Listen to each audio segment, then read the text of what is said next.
Hi everyone, my name is Rishad. Today is the 3rd of March 2024 and I'm going to be going over my weekly option chain analysis for SPX. So let's get straight into it. We can see that from now on, the max OI level will only be measured up to 10 strikes from the spot price, because previously the PE or CE values were too far away to make a real impact. So from now on, the max OI level will only be 10 strikes above and below the current spot price. So we can see that obviously drastically the PE has went up, which makes this a positive. Quantity is higher for CE, which is negative. The change is higher. It has gone up in CE and down in PE, which is negative. Short squeeze up to 20 strikes is higher for CE, which is positive. And PCR is still very overbought, which is negative. Implied volatility has gone up, which is negative, and historical volatility has gone down, which is positive.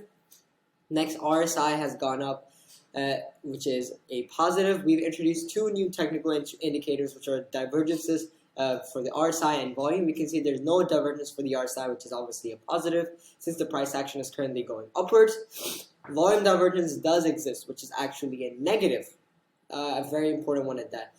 ADX has gone up, which is positive. ATR has gone down, which is positive. Both the EMAs went up, which is positive. VWAP has went up, and so has the Fibonacci, and candlestick is bullish, so they're all positive. Overall, the support is 5,090. Previous week's was 3,950 due to the change to 10 strikes.